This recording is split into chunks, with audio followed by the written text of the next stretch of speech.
All right, everybody, welcome back to another episode of Word with Ty Brownlow. I am your host, Ty Brownlow. Remember, no one is worthless, no story is worthless. Today, ladies and gentlemen, I got a treat for y'all. Look, it's all about the relationships. It's all about, bringing the spiritual in and nurturing these relationships today, ladies and gentlemen.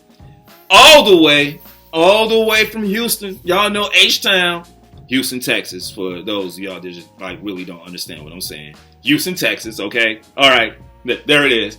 Please put your hands together for Mr. Tory and Teri Smith. Down in the house. What's up, Ty? Hi, Ty. How are you? I am well. Look here, H-Town is in the house, ladies and gentlemen. Don't get it twisted, okay? All right, look. Protect your cat.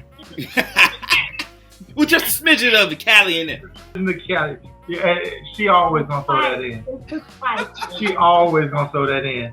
There we get an opportunity. You can count on it. This is true. Hey, somebody misses the Super Bowl now. It's like, oh, Cali in the house.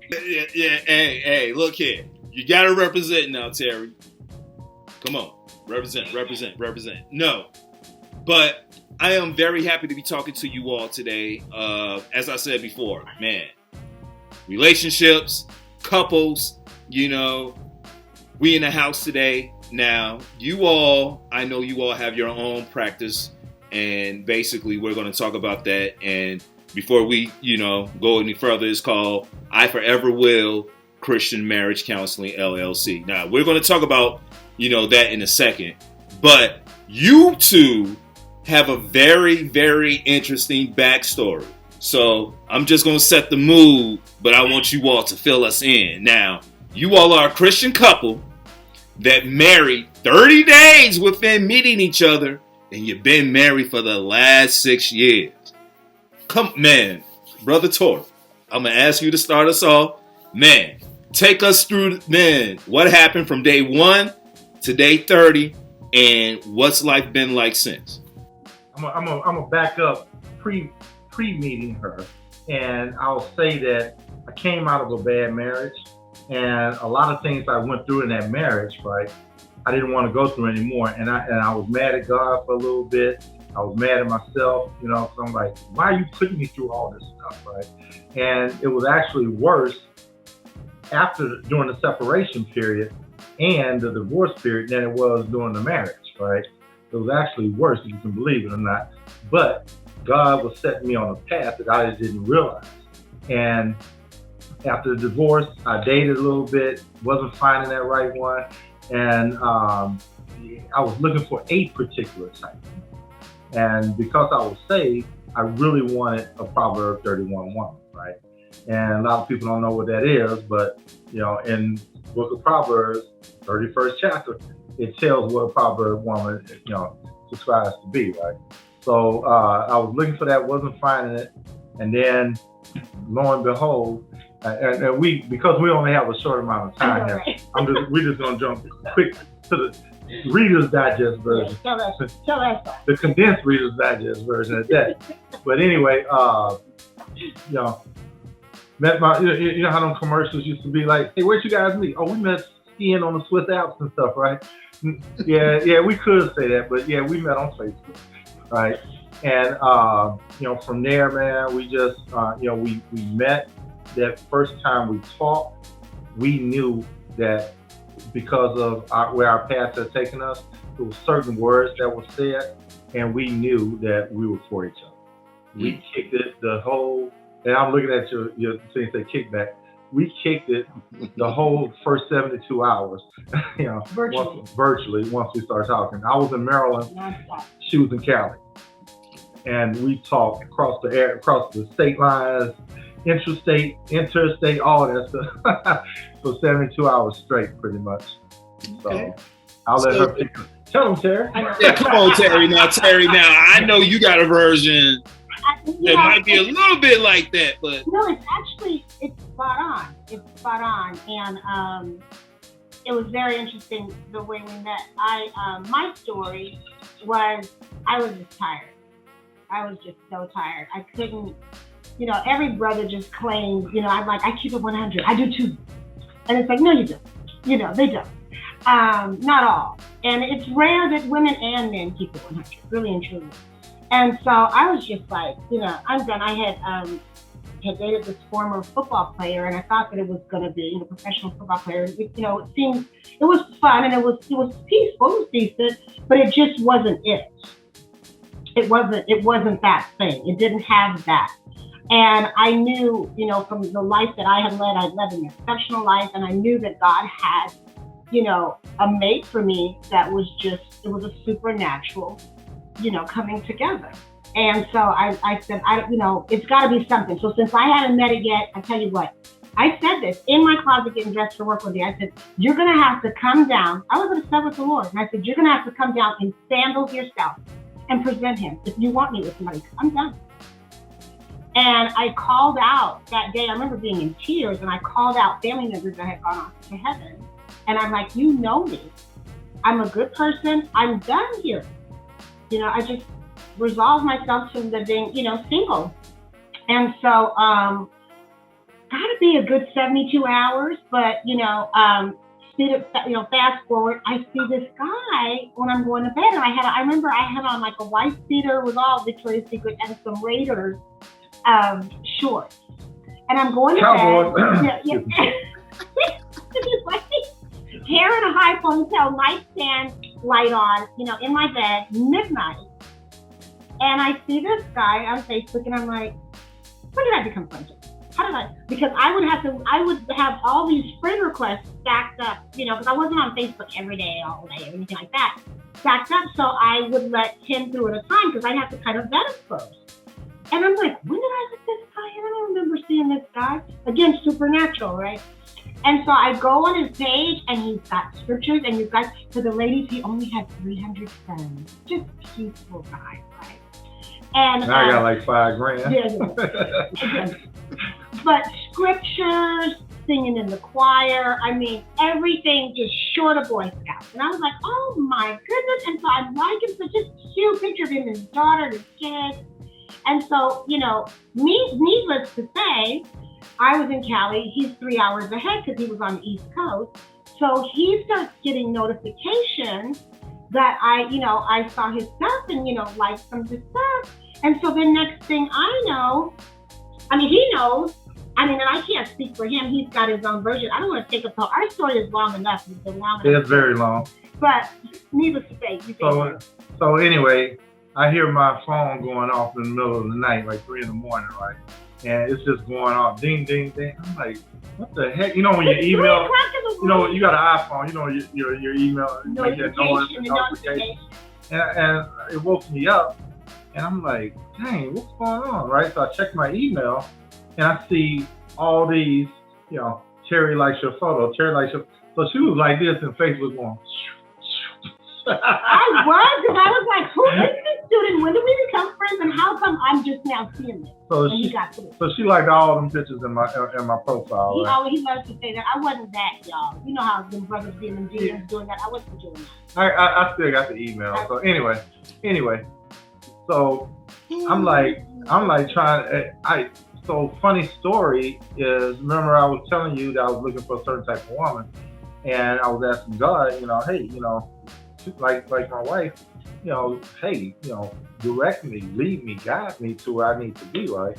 And when I saw her picture, when I first became a friend, her cousin and I were friends.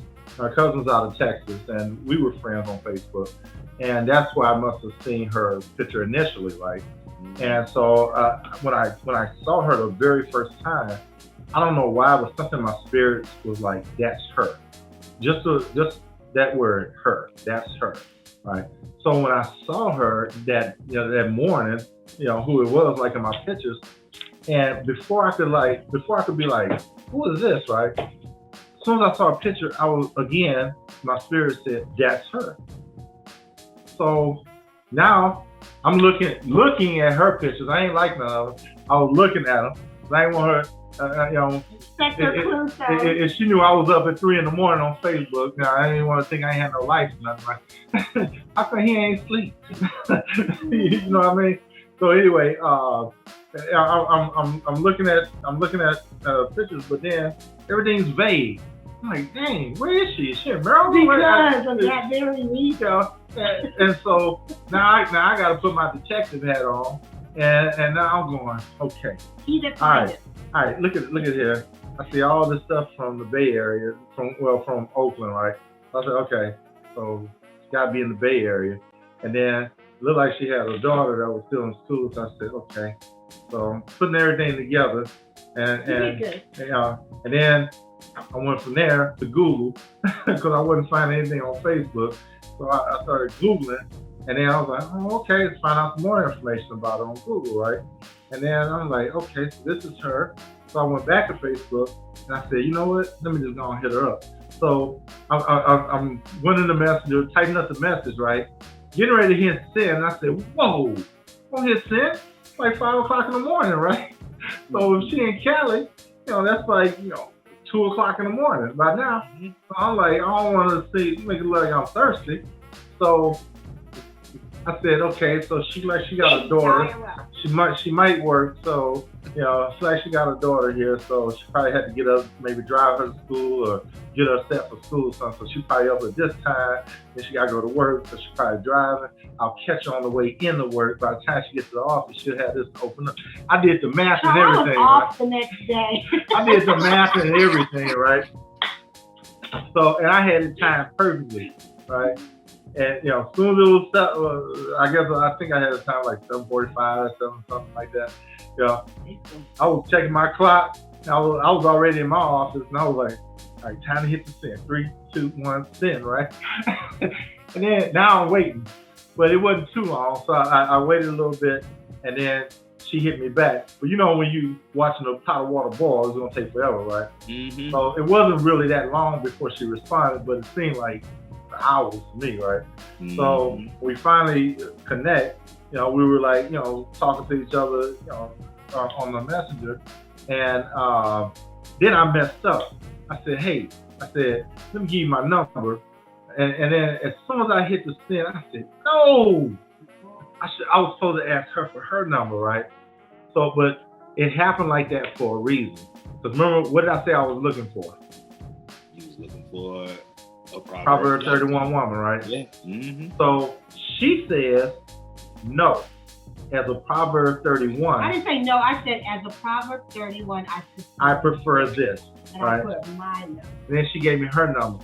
So as soon as she put Proverbs 31, now I already had it in my spirit that God said this is her. And then when she said as a and I ain't mentioned nothing about Proverbs, Bible, or nothing. So when she said that, I was like, thanks, G. That's it. Thanks, G. Hey. Man, you can go ahead and give him a shout out. Like, look at you know what? You all right. You all right with me. Like thanks, G. You got it, man. All right. Yeah, I mean, it was pretty quick. We talked for 72 hours straight, and there's actually footage on it that you can check out on our page. But I think that one of the clinchers for me, now that was a clincher for him. One of the clinchers for me was that was on Friday. That Sunday, I'm like, look, I'm not doing it. Well, hold on. That Sunday, so I'm singing, right? And every time, when we start singing, and we're at church, and I'm like nodding out, right? Yeah. So pastor get up to preach, and then he like turned Ephesians 5 and 20. So he started talking about marriage and stuff, right? And I'm going, what? So I'm texting her. I'm in the choir stand. I'm texting her, going, guess what he's talking about? Because we had been talking about marriage and things like that, during that 72-hour period. Yeah, I spent the night over at my girlfriend's house. I didn't go to church that day, but yeah. So I'm getting all the signs from heaven that she's the one. You know what I mean? So yeah, so he comes back and he's telling me about this, this experience in church. I'm like, look, I'm not doing this. I'm not getting catfished. I need to meet you. I'm not doing this. And so he's like, okay, well, I can come here. I said, oh no, I got girls. You can come here. He said, okay, well, I'll send for you. And I said, okay. And I mean, you know what? I don't know what it was. So, But the thing is that I didn't have any fear. I had no fear at all. God was it, because all we talked about was God. Most of our conversation was just God and music. That was our thing, God and music. And so he said, okay, I'm going to call right now. So he called. Reservations is just lovely. What day do you want to come, baby? What day do you want to come? It just, we're just so, just smitten.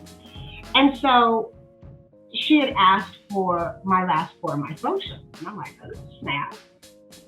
So I had to give it. So I'm like, okay. So I give it because she's booking this plane ticket, right? And he's like, I got something to tell you. Ty, we have the same last three of our social. Same digit. Oh, wow. Yep. Oh, okay. Put a picture for you on? You put a picture up for you on? Not yet. Oh, okay. So anyway, that was for me, I was like, okay, yeah, this don't happen every day. I'm open to this. I'm open to see with this. And yeah, I went to see him. He had booked it like 2 weeks out, and he would text me each day, 9 days and a wake up, 8 days and a wake up, just cute. And he went grocery shopping and stuff for the things I liked before I came. I mean, just really a gentleman the whole time. We're still talking. Well, okay, I'm trying not to give. We're giving the Reader's Digest for sure. But anyway, there's so much to this. There's levels to this, you guys. You'll have to. So I had skipped the Sunday, but actually Saturday, I had to sing in a wedding, right? We want you to know. And so I had told her to get this book, Kingdom Wife by Tony Evans, right? So. Okay. So I'm trying to do the Reader's Digest. Okay. So anyway, we talked that Friday night all night long. The next morning, I have to be at a church conference. He's singing at a wedding. We don't get sleep. We're just like, talk to you later. We'll talk later on today. Blah blah blah. We gotta go. So my girlfriend, who I had just left for 24 hours, and she had tried to call me. His best friend was calling him. He was supposed to go out with him that night. It was his birthday. And me and him have the same birthday. Yeah, her and my friend have the same birthday. And my birthday was just the week before. And I know you guys are like, you're all over the place with this thing. But anyway, that night we talked all night, and it was like, sun's up. I gotta go to my church conference. It was a leadership conference, and he had to sing it away. So we dispersed. I'm on my way to the church, and my girlfriend calls me, and she's like, I called you last night. I said, I met somebody. She's like, I leave you for 24 hours. How did you meet somebody? And I'm like, Facebook. So we're literally, I'm like, oh my God, I gotta tell you about this guy. So we're on the phone, walking to each other in the parking lot of the church. She runs the bookstore at the church. He told me to get this book. So I'm like, look, he told me to get this book. I need you to open the bookstore. She's like, okay, we gotta do it in the dark because the store's not open today. Come on. So we sneak in the bookstore. She gets behind the counter. All we got is the glow of the computer. And she's like, okay, what's the name? And I'm like, I forgot. I got to call him. Don't say it. So I call him, and he's like, hey, City. I'm like, hey. I'm like, what's the name of that book? He's like, Kingdom Woman by Tony Evans. And she's like, it's backward. I was like, it's backward. He goes, well, what's your address? I'll send it to you. And I'm like, has it been 24 hours? Like, just 24 hours. So he's like, what's your address? And she's looking at me like, did he even tell her? Like, no. So I'm like, okay. He's like, I have it right here. It'll be there by Monday. So I give him my address. So he's like, okay, it'll be there Monday. So she's now percolating because she's like me. Her birthday's 2 days before me. So I'm like, okay, I gotta get to the conference. Okay. He's like, okay, I'll tell you. As soon as we hang up the phone, she's like, that's your name. And so then the next day was the Social Security thing with, him booking the ticket. And then 2 weeks later, I go to see him, and we had the most amazing weekend. We did the wake. So we kicked it, we hung out, we went out, we dined, we wined down, we went to this Cotton Club review. Fantastic. Just fantastic. And then went to Baltimore and played spades till 5 a.m. Virginia. It's just so much fun. I mean, just fun and just rolling and singing and still together. Look here, I'm gonna say this. Y'all went to like a spades tournament together and y'all left together? Yeah. No, she was my partner. We're never each other's We partner. never space partner. Never. So we not space partner and we not domino partner. No. Everything else we good. We good at We're everything good at else. it, but that. Not my space partner, not my domino Oh partner. my God. Okay. Hey, all right. Hey, look, sometimes. Hey, Look, you gotta have your boundaries. Ty, you gotta have your boundaries. Yeah, you gotta have your back. Okay, hey, look, I'm a no. winner, right? I'm a winner in spades. Hey. Sorry, like that's card players. There's people that play cards. Yeah, I don't. Let me just say this. Seriously, all jokes aside, like that's something I know for sure a lot of people out here, especially in this day and time, a lot of people want that. A lot of people want to be, and a lot of people are, for the most part, they're mentally like, hey, there has to be something out here better than what I've been, going through. There has to be something better than the options I have. Am I just limited to like what's around me, or is that something more? I always, especially in talking to like young, men, and society sometimes can put it on us where, hey, man, you got these many women, then, you're a ladies' man and you're this, that, and the other. And, that's looked at as, a rites of passage or what have you. But I always flip it. And I'm like, the things we say we want in a mate, we should also be those things as well. And it's not to be religious or Christian or anything like that, but like just as a person of virtue, you want to have some virtue not only in your mate but yourself as well.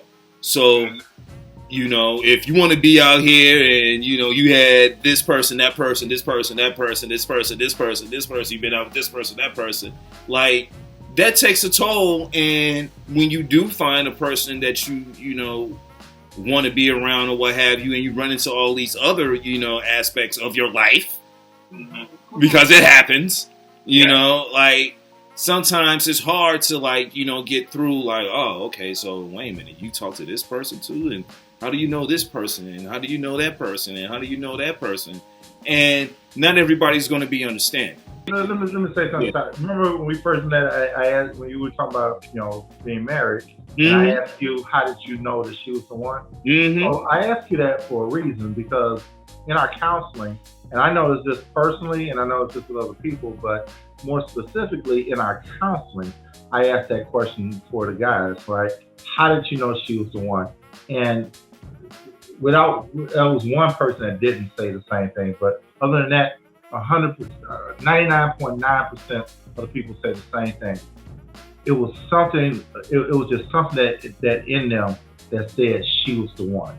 Out of all the women that they dated before, this one was the one, right?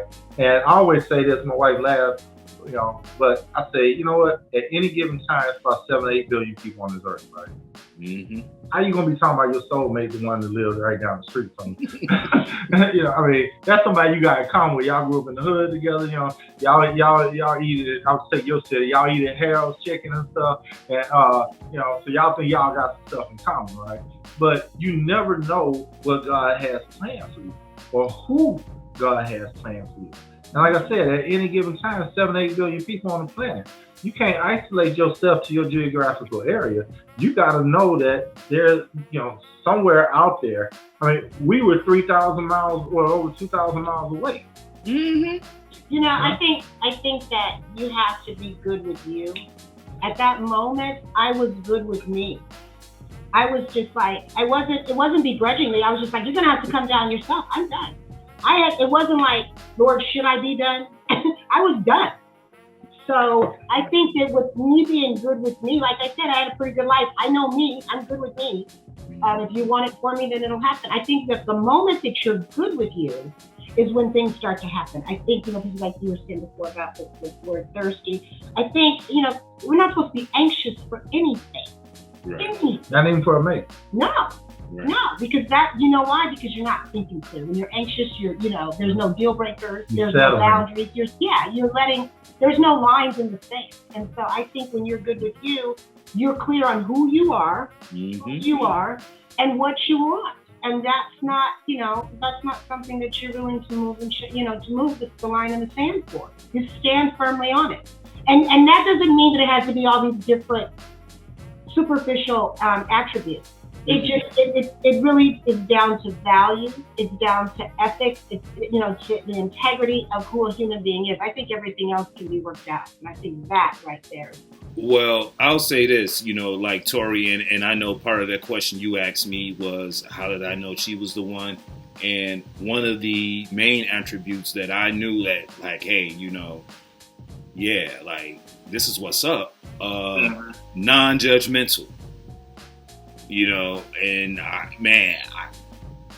look, it's, for me, it started and stopped there. I'm like, oh, wait a minute, no judgment. Like, you understand, hey, things happen in life and people aren't where they should be and this and the other because you have experienced these things and you want to be with someone that you can grow with and, be nurturing to them and they be nurturing to you. You all pour into each other and build each other up. Oh, okay. Well, you know what? Yeah, I'm not getting that here. And, like, so I'll just tell you, Terry, like, my wife at the time was in LA. I was here in Chicago, and. Cause she light up when you say LA. Anything Cali, she light up. Well, no, well. I was looking at her, well, you know what? To be fair, she's originally from here, but she moved out to LA and she had been living there. Oh, okay, you talking about your wife? Yeah, like years, before we had, made that move together. But I just know, like, when, we were having our conversation and it was me that proposed, like, you want to get married?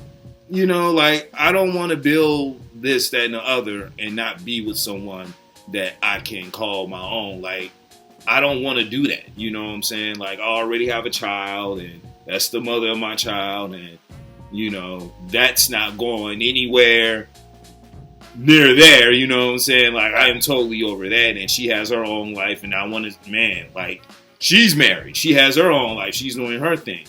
So for me personally, and, Tory, like I was telling you, like, man, it was just one night, everybody over at my crib, and it's like, man, there's got to be something more than just these dudes coming by the crib every night. You know what I'm saying? Like, hey, every night y'all over here. Hey, you had the kickback spot. You got to get rid of that term.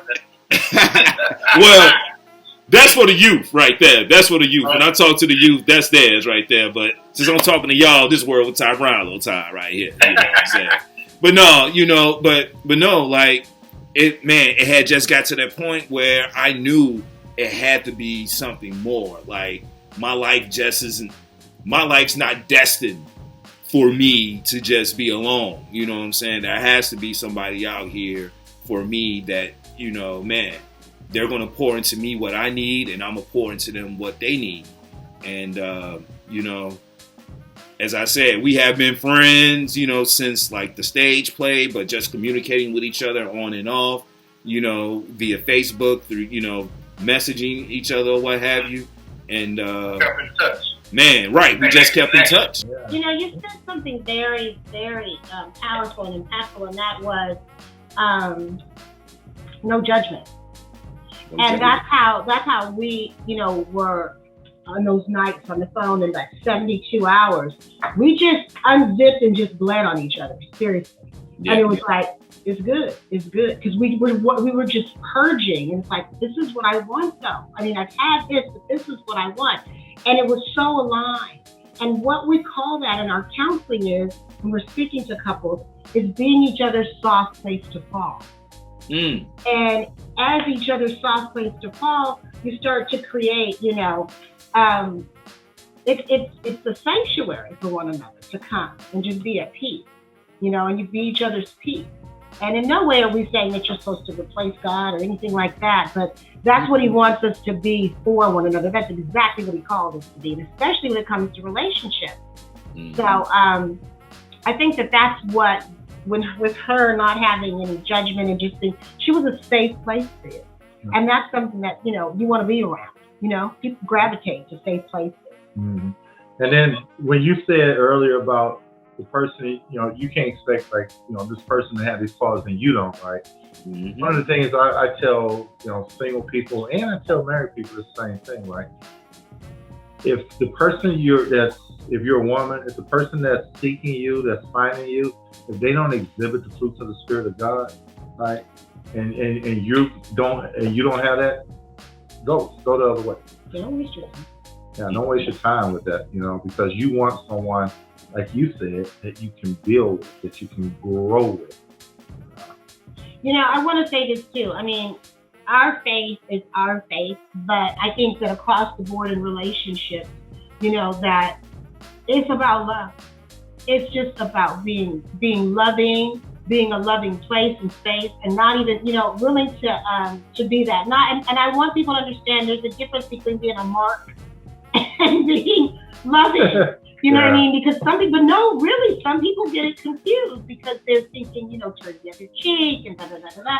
I mean, you can be sound-minded for sure, mm-hmm. but definitely, with the non-judgment, even if it's not something that you necessarily think is for you, be willing to just be in a good space with someone. It can develop into the most beautiful friendship. You never know what, and why people come into your life. And I think that if you go into it with that type of open-mindedness of just being a peaceful place, there's so many blessings there. Instead of having a checklist.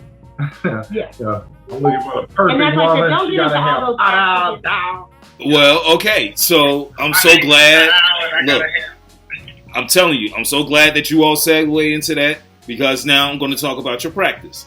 I Forever Will Christian Marriage Counseling LLC.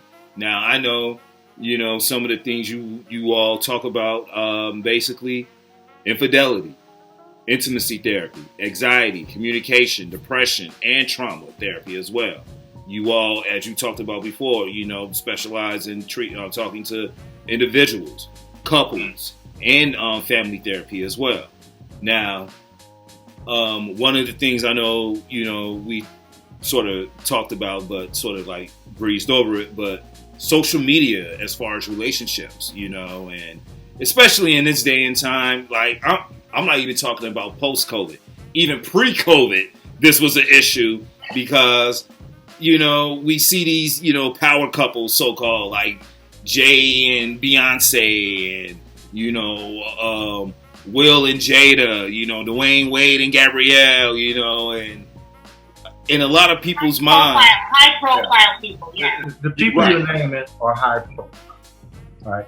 We got to say, even though we met on Facebook, mm-hmm. we don't live there, and you can't, and we have so many couples that come to us because he won't stay out Facebook, she won't stay out of people's DMs and stuff like that. So, what's the purpose? What's the use, right? And those people that you just named, those couples that you just named, that ain't people, but they're high-profile people. And what, as you know, with social media, people want to be more than what they are. So when they try to emulate those couples, that's not their life, but they want to floss and, carry the bag like that. They're them, right? And doing those things. But in reality, they probably don't say two words to the people when they're home. We go to restaurants a lot, and this is what we see. and then when the server gets there, they put their phone down, they place their order, then they do this.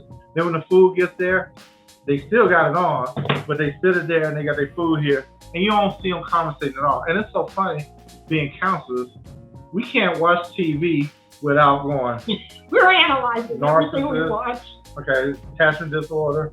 We can't watch TV without doing it. So can you imagine in real life, we're sitting there looking at the restaurant going, oh, I just want to go put my card on their table, and just say there's a better way. Right? Look, let me just tell y'all right now, y'all my two favorite people, okay? And I'm gonna tell you why. All right? No, seriously, like my wife, she will watch Married at First Sight, 90 Day Fiance, all those types of shows. And, I can tell you, when we first got married, living in LA in this little box of a studio apartment, like, there is no running to another room. Like, that's just what it is, It's like 2.3 mil a month. Oh, God. Right. Oh, God. Like, I'm paying my arms and legs to stay in this box. But anyway, that's a whole nother show. But I will tell you this, and I know this is something you all can relate to. Yes, I was in there. Yes, I was watching these shows. These are shows that I normally don't watch. But I can tell you from like an intimate standpoint, of us being together in that space, I'm embracing what she likes. She knows I like sports. She knows that eventually at some point a game's going to be on, there's going to be a game. So that's the perfect example of submission. What you just described is a perfect example of submission. So many, and I'm going to call it a thing. I don't want to say a thing. I'm going to call a person in this case. A thing. There's so many black chicks out there going, I ain't being submissive to nobody, no man, and stuff like that. And that's not even what that means. I ain't never heard a brother say that. But anyway, but it's true. It's true. Anybody deny it, prove me wrong. Anyway, submission is doing something that you would rather not do or that you're not accustomed to or whatever because you love the other person, because you want to please the other person. So you submit yourself to them, whatever that is. We used to have this thing, she used to, when we talk about love languages, some people love languages quality time. My wife's love language is quality time. Mine is quality time. But her version of quality time is me like this, watching a television program with her, right? Right. That's her version of quality time. So I had to learn. We're busy. So I had to learn, and she kept wanting me to watch. I'm putting them out there, so the show's already over. What are we watching now? Again, what we watching? Okay, yeah. Well, hold on, but I gotta tell this one now. Okay. So, have and have not. I wasn't in the have and have not. That wasn't my thing, right? It wasn't my show. Right. But because she wanted to watch it, she would always say, "Baby, watch this with me." So, come to find out, I'm watching it, not the old versions, but the newer ones that come out like 6 years ago. But anyway, I started watching them with her, and then I got into them. So you never know what you may not be into, right? But by giving it a chance, by submitting, and in the book of James, it says, submit yourselves one to another. So I do the Marvel Classics now. We both love sports, so that's not hard. We both love sports. And we're football fanatics. But now, I do the Marvel Classics. But now I kept telling them, I'm like, honey, come on over. We got to start watching this because we're binge watchers. What are we watching now that you're liking? Yep, so what? Never saw Scandal, never wanted to see Scandal for obvious reasons, but never had an interest in the show. And now I'm like 3 o'clock in the morning going, and I'm sleeping. Damn, the next episode is coming on. It's a cliffhanger. All right, another 40 minutes, right? And she knocked out. We supposed to be watching it together. And I'm going, really? Hey, look, I love it because, like, seriously, like, and as you said, sacrifice. Sometimes making a sacrifice to submit. Submission's not a bad word. Being meek is not a bad word. You know what meekness is? True meekness, yes. True meekness is strength under control. At any time, Jesus could have said, yo, I'm tired of this. You ain't going to hit me one more again. He could have snapped his fingers and everybody could have been out of here. But he was meek, right? Strength under control. Nothing to do with being weak whatsoever. And so, to your point, like, this is the verbiage that we need to get out, of our minds and our mouths and our hearts because, man, just to go back to social media, what's the first thing most people do when they get up in the morning? They grab that phone, they start scrolling. I call it doom scrolling because you ain't scrolling for nothing good. You know, you scrolling for the first negative thing you can find that's going to set you off for the rest of the day. So now I got to... Oh, it's Ty's birthday today. You ain't looking for that. Right, yeah, like, man, you know, like the good stuff, you know what I'm saying? Look, seriously. It's addiction. And pretty much to your point, I'm a person, I like to see animals rescued, okay? Mm-hmm. That's what brings me joy. Like, if I'm scrolling through my phone 2, 3, 4 in the morning and I come across one of them, I'm like, oh, you know, okay, let's see how this tiger's going to get out this jam. You know what I'm saying? Yeah. Let's see what this dog's going to do. Oh, man, they found this puppy. Oh, okay. Oh, you know, y'all took it. You know what? Life is great. Life is good. Yeah. You know what I'm saying? You know what? I wanted if the Knicks lost today. That will make me very happy. You know what I'm saying? So let me see what's going to happen. You know, I mean, yeah, oh, of course. Come on now. You know, all day now. Come on, man. Look here. I'm sorry, you know, Terry, but we love it when the Lakers and the Knicks lose, you know, so I'm just going to say it. You know what? I'm a Warriors fan. Oh, okay. Oh, man, I forgot the Bay. The Bay. Right, the Bay. So, yeah, no. You're loving life right now. So, yeah. Life's great for you. Life's great for you. and most Oakland Raiders. I'm definitely still a lot. Okay, hey, well, that's a whole nother show with the, you know. That's a whole other show. But no, so, okay, let's go back to something, and, you know, we talked about it, but communication. Like, what are some tips on communicating better with, like, our mate, loved one, whomever we have around us, so that we can just be better for them and they can be better for us as well? Oh, that's good. Active listening. And that means listening for understanding. You know, don't just, you know, not validate what your partner's saying. Listen, repeat what they're saying to show them that you heard them, right? And I think even before that is empathy. You have to put yourself in your partner's shoes, or actually anyone that you're communicating with. You have to show empathy toward them to understand why they're saying what they're saying, where they're coming from.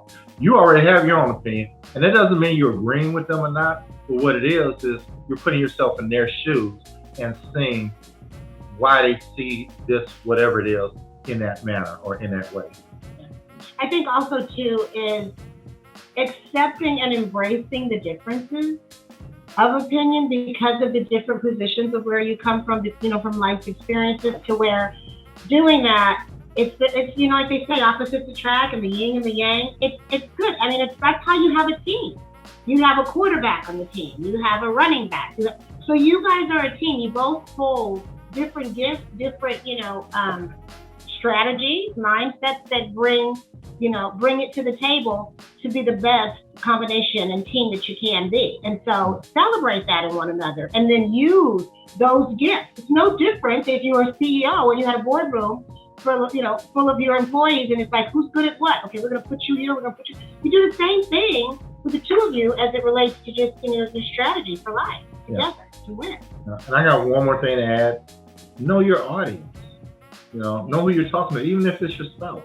You know, if they have a short attention span or if they need detail, know your audience, know who you're talking to. And it's not what you say, it's your tone and how you say it. I hit it. Come on now. Yeah. The last thing I'd like to say on that is sow what you want to see. We all know what we want in our mate, from transparency to, you know, compassion, like you said, maybe empathy. I mean, if you want that, so sow that first. Be willing to sow that first, so that you can reap that together. And I think once you're willing to show it first, it's reciprocal. Yeah, once you get that reciprocity, then you have a better understanding of each other, and you know what each other wants and needs are. Yeah, exactly. Look, in case y'all didn't understand what they were saying, let me break it down to y'all, okay? Okay, and I ain't even coming to you from a Steve Harvey standpoint, because, you know, he working on marriage number, 8 or whatever now. I mean, you know, it don't matter. But anyway, moving on. Well, it's good. I'm glad that we were married before. because Same here.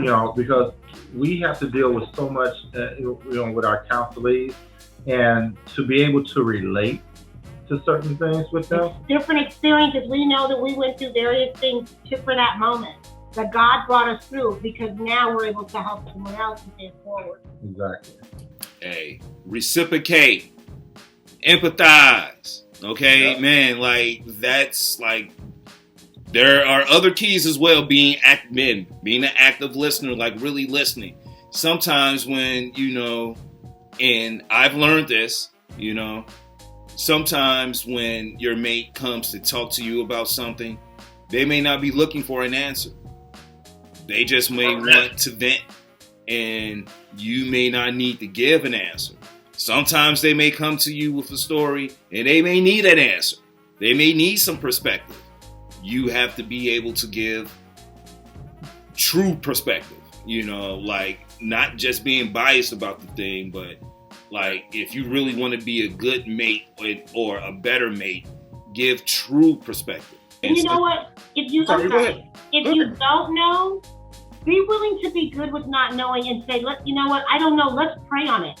Let's pray on it together and wait for an answer. I mean, literally, like even showing that, let's pray on it, just shows that you're listening, that you want the best for them. I think that having just a listening ear, and then if you are going to attack something, especially if it's one thing to bring something from the outside, from the workplace or something home and have the discussion, but when it's a discussion with each other about one another, attack the problem and not one another. Try to be solution-based where you're attacking the problem. Yeah. And don't get so much into who said what, you did this. The problem we have here is this: how do we get past this? How do we move onward and upward from this situation? Yeah. And Ty, to address what you said prior to that, I say be preemptive. All right. So when you say that, sometimes they just want to vent or whatever, what it is again knowing your audience, right? So you guys have that conversation, and this first time we meeting tonight, right? So you're going to be able to answer this question 100%. Just say you and your wife going through, your wife is going through something, and you just walk in the house, all right? And you say, babe, what's wrong? What's the first thing you're going to say? And on three, we're going to say at the same time. What's the first thing she's going to say after you say what's wrong? All right? So 1, 2, 3. Nothing. Nothing. Nothing. Nothing's wrong. And it's I'm all right. Yeah, and it's obvious that something's wrong. So being preemptive in that sense means that, hey, babe, you know what? There's going to be times when I'm not feeling right, and you're going to notice, and you're going to ask me what's going on. And I just need a little space, or I just need a hug, or I just need, for you to give me 5 minutes and let's talk about it. Whatever that is, right? That's what needs to happen preemptive, right? Not because what happens is that we go through that scenario, hey, babe, what's wrong? Nothing. When it's obvious something's wrong, ain't nothing wrong, good. Look, I'm looking at your face right now. Something going on, something wrong. Nothing. And then all of a sudden, 10 minutes later, she come in the room, and not her. I was gonna say not me. Because I found myself getting a little passionate about it. But 10 minutes later, she come in the room, and it's like, look, the next time you do this, it's like, what? I'm chilling. Where did that come from? So instead of having that, let each other know, hey, when I'm feeling like this, I just need a hug. I just need somebody. I just need you to hold, right, to reassure me or whatever it is, right. And there's nothing that has to be said. You see them like that, and you just walk up on them there you go. And hold them. That's it. That's whatever their emotional attunement. Yep. Know your mate. Study your mate. If you see that it's that, you don't even have to ask what's wrong. Walk up to him, come up behind him when he's washing dishes, whatever, kiss on the cheek. I mean, it takes it from here, it brings it down. Yeah. It just decompresses. Yeah. Look, I will say this. Sometimes my wife will text me from work, and it'll be like some stuff that's going on at work, and I won't even text words back. I'll text back like little memes, But we have a favorite TV show, and I know if it's like somewhat, like if a person at her job is acting like a person in this TV show, I'll like meme her a person from the show, like, this person's acting very. It must be so and so, yes. Yeah, like they're, like all these attributes, attribute to this person here, and it's our own personal way. Yeah, it's humor to bring it down. Yeah, so. Levity to it. Yeah, I mean, but that's our thing, our thing is humor, and that's our big connector. Like, like when we're not like cracking jokes on each other, at times, or, just cracking jokes, period, about whatever we're, doing, like that lets you know, okay, so something may not be going, the way you want it to go or whatever. Man, is that something on your mind? Or you want to talk about later? You want to talk about it right now? Or, man, you know what? Just hit me later when you feel you want to talk about it. You might not want to talk about it, I mean, I hope you do, because I don't want this walking around and, you festering on this for a minute. But in case you don't, I mean, I get it. I understand. Hopefully you can work it out. You just want to let her know you're that soft place. Man, I am that soft place. I got you and I'm here. Yeah. I got you, boo. I got you. There it is. Now, okay, so look, I want to talk about something that I know, man, it's been going on, especially for the last year and a half, 2 years, losing loved ones during COVID. Now, we have, like, I'm thinking about a situation right now. A good friend of mine, her husband lost his mom, right at the beginning of COVID, and, in my mind, it was going to do one or two things for them. It was either going to bring them close together, or it was going to tear them apart, because their relationship was already, back and forth a little bit. The foundation was a little rocky, and, let's just, talk about that from that standpoint. And I know they're not the only people out here with those types of relationships, but if they came to you, what would be your advice for them, especially during that type of situation? Well, you're talking about the loss itself, having the loss, grief counseling? Yes. And, and I'm sorry, like the loss and how that, like, you don't want them to, like, be apart, but their, like, relationship is already, like, not, solid, and how can something like, how would you use something like that to fix the relationship instead of, like, making sure? Okay. Yeah. Well, I mean, to go there without really going there, because it's a very intimate thing, and our sessions are intimate and they're very private, so we don't talk about too much, nor do we share methodologies. But I will say this, in that instant, I would say to them, and we do counsel by Zoom, so we counsel, we're nationally board certified. So we counsel in Germany, we counsel in Africa, all over. And so just as we are right now, this is very intimate, this setting. And we wouldn't be sitting this close if we were at a table. And so we're able to really go in nose to nose with these, with these couples and these families, and offer compassion, empathy, condolences, of course, but also the coaching in the sense of, look at this very moment where you are and think about what brought you here, in the sense that at one point you were each other's everything, okay? And that's how it starts. And at the end of the day, and in these situations where there's a loss, these are at the end of the day. When the rubber hits the road, that type of time, who do I want standing next to me in these moments? Who do I need standing next to me? That's where you show up. That's your opportunity to really show up for one another. And I know my husband and I, we experienced losses, and it, prior to COVID, we experienced them together, friends, church members, people we knew. I mean, it was sad. It was happening left and right. And we also, our business took off. Sad to say, but it was a blessing for us in the sense that our phone didn't stop ringing. I mean, we're getting like 1,000 hits a day. And of course we can't reach everybody, But we certainly, wanted to be there as best we could for everybody, because we roll up our sleeves, we give 110% of ourselves individually. That's 220 together. And we give our all. And that is, we show them that nothing else matters right now but this moment. Because what's happened, Cap? Yeah. It's this moment. It is making a choice in this moment. Do you want this? Do you want him? Do you want her? Right now, we'll take it from here. All we need is you to say that you'll roll up your sleeves with us and that you want it. We will work with it. We'll walk with it. That's what's up. Yeah.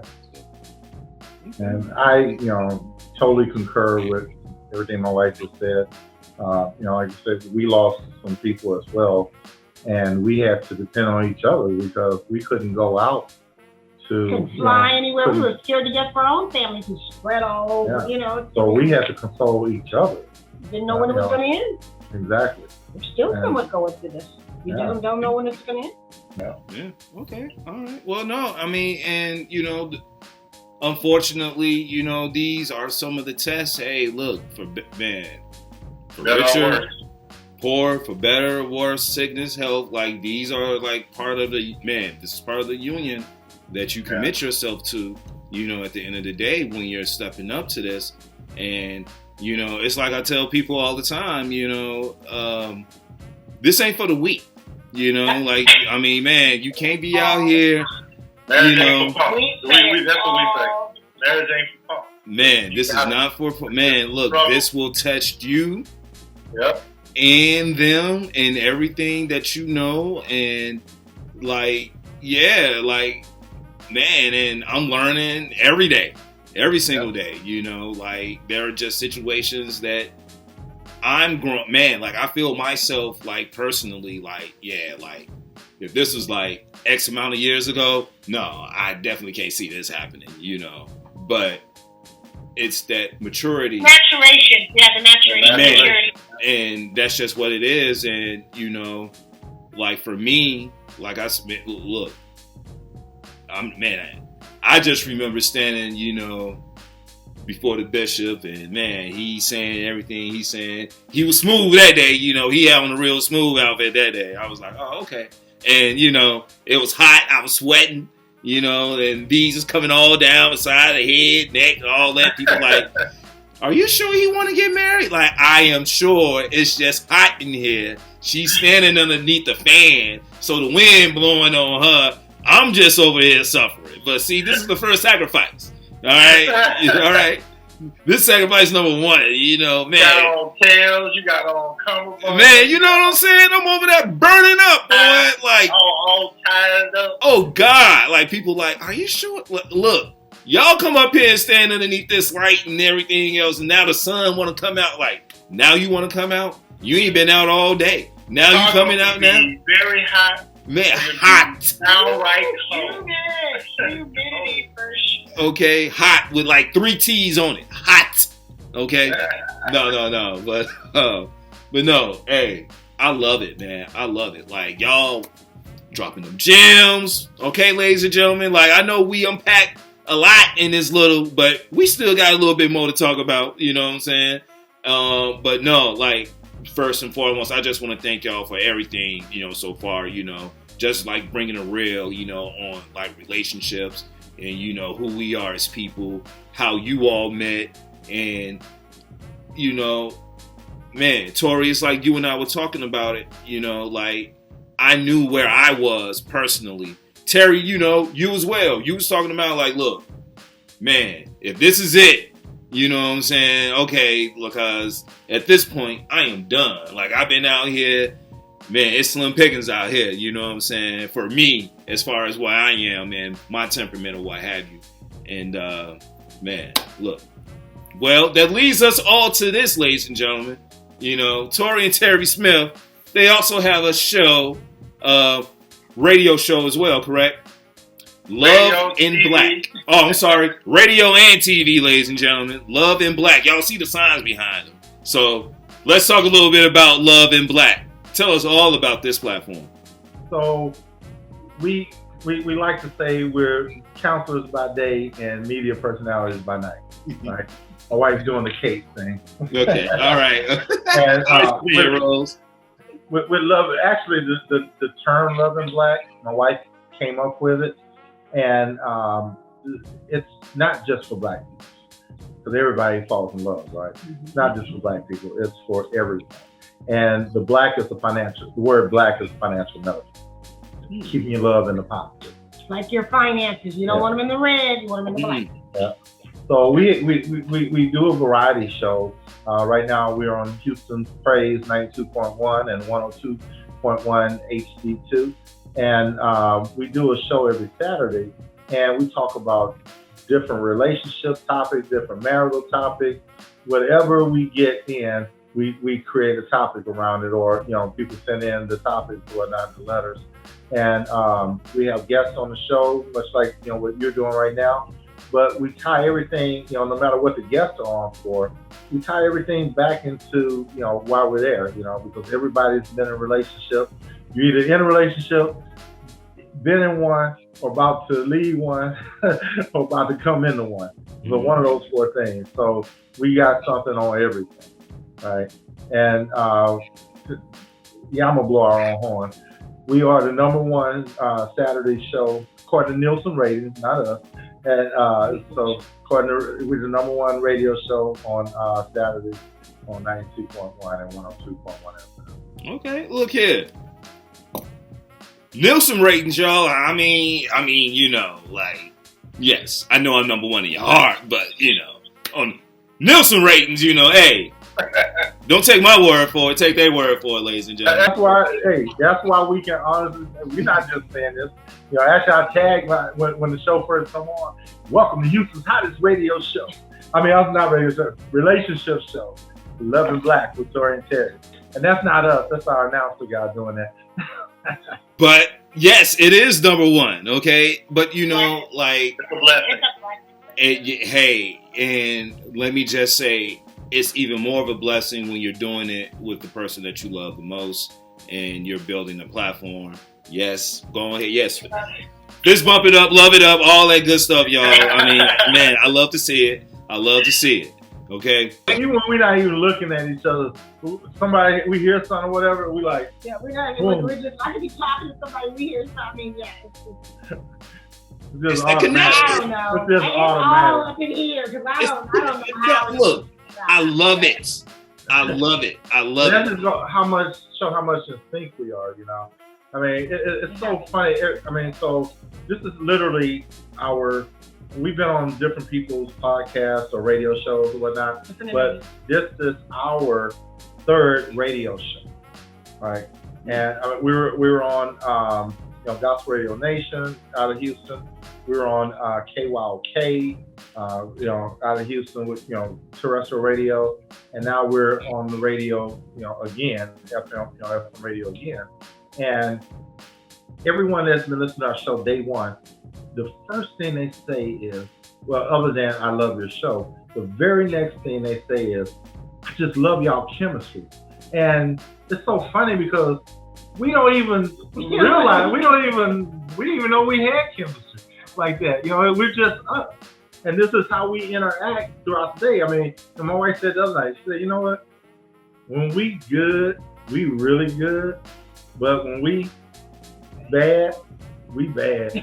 So ain't no in between with us. Yeah, you're either on or we either on or we way off. And I think that only comes from just being together all the time. We're like finding twins. We're like the boy-girl husband. Wife. And we've been like this since day one. People mix us up all the time. We got 4 letters. I mean, we got 3 of the same social. Come on. Yeah. It's like, hey, look, when I got to Cali and went to her house, for the first time, I was in her bathroom. I said, oh, and this was even before I'm thinking about marriage, right? I said, sure, you need to change her monograms on her towel because her last name her initials were already our initials. Look, I mean, I don't know how much more connected y'all can actually be, I don't know how many more signs. I mean, but no, look, I mean, just listen to everything you're saying. It's here. These are the signs. It can't get any more clearer than what it is now.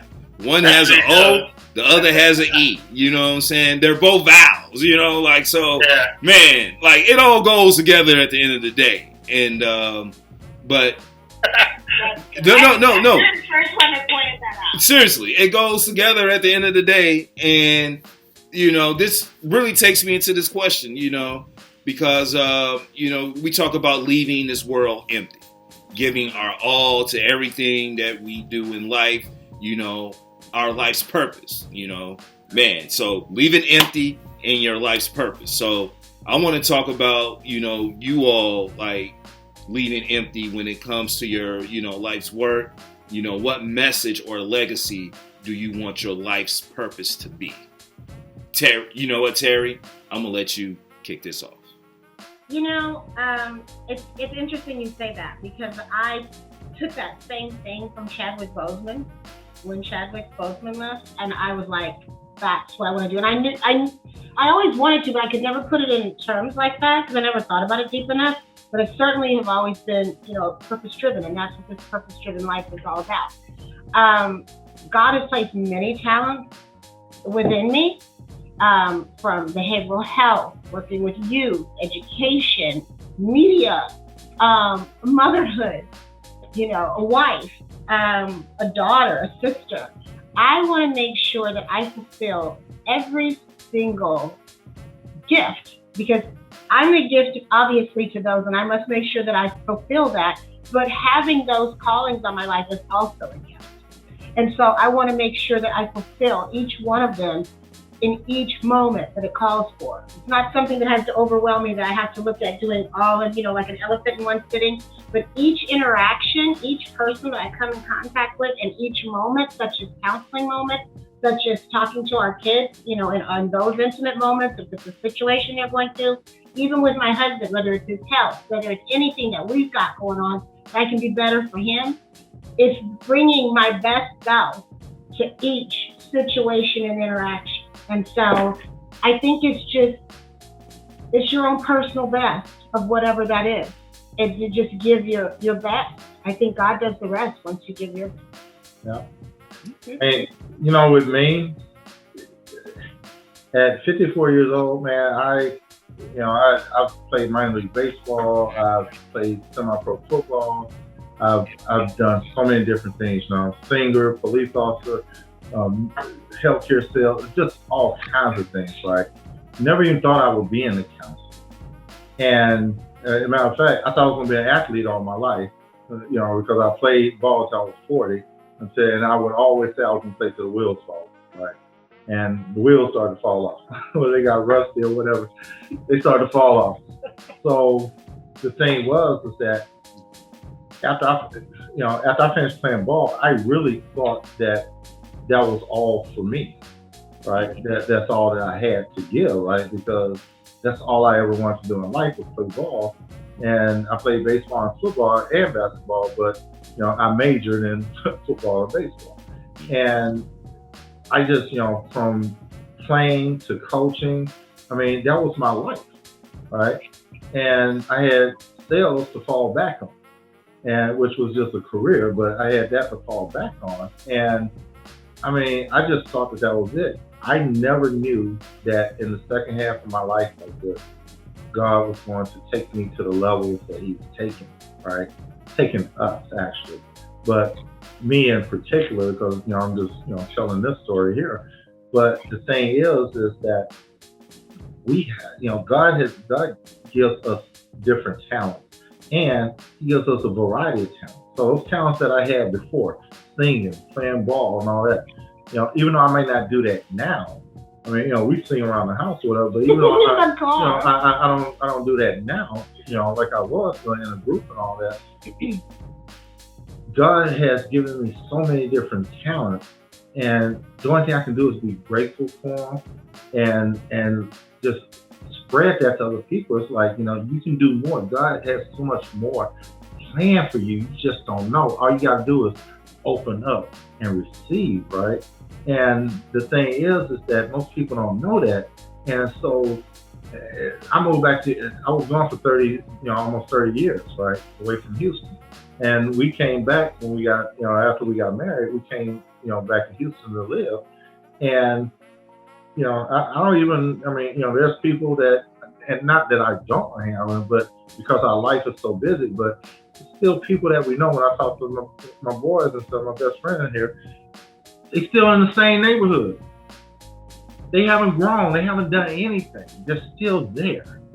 Meanwhile, I've been all around the world. I've done all these different things, right? So I honestly believe, like my wife said, when we leave here, God don't care about all the stuff that we did, but He want to know were we a good steward over those things that He entrusted us, right? And I want to make sure that I am a good steward. I want to make sure that I use the talents that He has given me to the best of my ability, and not for my will or my purpose, but for His purpose. And I totally agree with my wife. She said it right on point. Ever since Chadwick Boseman passed, and when she, because we were reading on it, we was like, "Whoa, what happened?" Right? Because he never told anyone. Only a couple people knew, and in his positions. But the thing is that when he said that really stuck with my wife, and she's been telling people, and she's been saying it. She says it on our show, but and she says it in a way of encouragement and uplifting and all. So I truly believe that we, God, we're here for a whisper, as the scripture says, and we have to be able to carry on, with, from God's will. And I believe because we are obedient to His will and to His word, that's why we're getting what we're getting now in the latter part of our lives. It's a way for us to not only give our best, but to have people walk away wanting to do their best, bringing them to their higher self, bringing them to a happier, peaceful place that has a vision for going forward. Because where there's no vision, the people perish. And so we help people formulate a positive, peaceful vision for their life. And let me just say this. Definitely correct. Both of you all are spot on. And Tory, let me just tell you, yes, and you just said it. You've been away from Houston for a while. You come back, now you're married.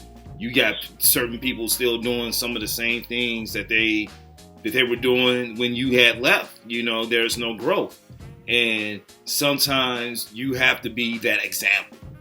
You have to be the growth that they need, whether you showing them by example or you're talking to them every now and then, you don't have to be so involved every single day, you know what I'm saying? But hey, if I'm out, I see you around, look, these things about me. Hey, I'm married now. I just have a totally different perspective on life. I'm moving. Man, it's all about the positivity, out here. Man, my wife and I, we're growing as one. We're a unit. We're out here, inspiring people to be their best selves. And we're, and I come from those same streets.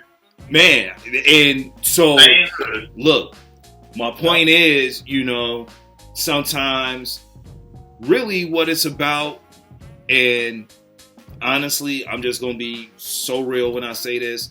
You asked me in the beginning, how did I know that she was the one? And, what was it that brought me to, these changes? And one of the first things I said was, I was tired. Mm-hmm. I was tired. It had to start with me first and foremost. I had to get to a place where I'm like, no, man, there's much more. There's so many more levels that I can be on instead of here. And y'all cool, but man, I don't want to be doing this for another 4, 5, 6, 7, 10 years. You know what I'm saying? I want to be doing something totally different. I want to be having fun with my wife, with my mate. Some of y'all I'm hanging around married and y'all don't like the person that you married to, but yet you married this person. I don't get it. You know what I'm saying? So, I understand doing things out of convenience, but making, a decision like that, nah, that's nah. I can't make that decision out of convenience. You know what I'm saying? Because I know how I am around personal space and who I want in my personal space and whose personal space I want to be in as well. So, I say all that to say that sometimes we have to be examples for those around us who can't see any other way out. No doubt. And it's really been a blessing for us. We have 6 kids and we have 6 grandkids. Our oldest will be 33. Our youngest is 22. Okay. And they're married, relationships. They refer their friends to us, and that says a whole lot. We've even counseled family members that have come to us. We keep it all confidential. Nobody knows. To have your own family believe in you and applaud you and, just like you helped us, you saved us. And you kept it under. You really kept it intimately between, which is, that's, again, the ethic. Mm-hmm.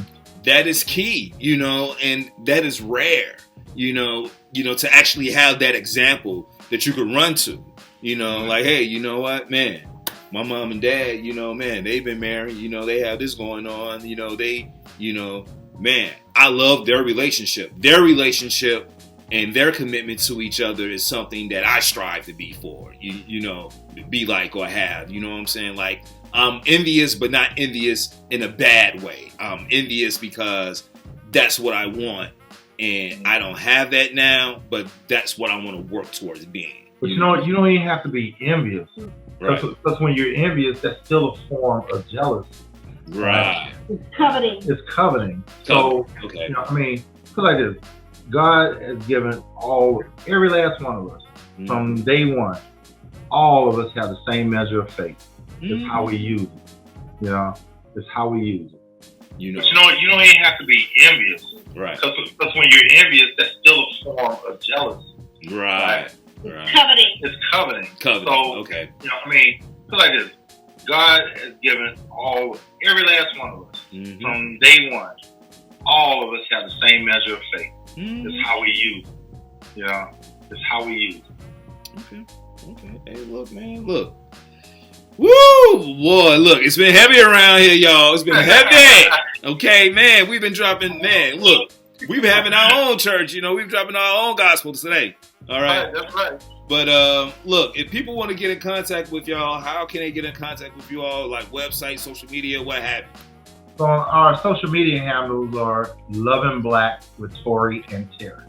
That's Tory and Teri.